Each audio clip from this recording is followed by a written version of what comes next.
அம்மா ஸ்டைல்ல ஒரு அருமையான சிம்பிளான கழனி புளிச்சாறு எப்படி செய்யணும்னு பார்க்கலாம். அதுக்கு இன்னைக்கு நான் 4 வரமிளகாய், ஒரு பெரிய வெங்காயம், ஒரு பெரிய தக்காளி, கொஞ்சோண்டு கருவேப்பிலை எடுத்து வச்சிருக்கேன்.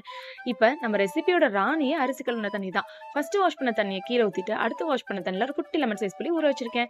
இது கூட தட்டப்பயிர், கொத்தவரங்கலாம் போட்டா சூப்பரா இருக்கும். இன்னைக்கு நான் தட்டப்பயிர் வச்சிருக்கேன்.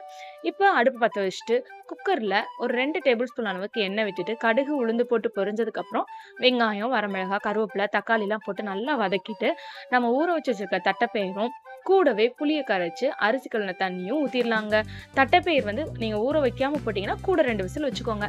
இது கூடவே ஒரு டீஸ்பூன் அளவுக்கு மஞ்சள் தூளும் தேவையான அளவு உப்பும் போட்டு தேவையான அளவுக்கு விசில் வச்சு எடுத்தா சூப்பரான அருமையான தட்டைப்பயிறு கழனி புளிச்சாறு ரெடி. எதுவுமே தேவையில்லைங்க. வெறும் சுட சுட சாதத்துல இதை போட்டு சாப்பிட்டீங்கன்னா அவ்வளோ ஒரு அருமையா இருக்கும். இன்னைக்கு நான் ஆம்லெட் போட்டு எடுத்து வச்சிருக்கேன். நீங்க சாப்பிட்டு பார்த்துட்டு உங்க வீட்ல நீங்க ட்ரை பண்ணிட்டு உங்களோட கமெண்ட்ஸ் எங்களோட ஷேர் பண்ணிக்கோங்க.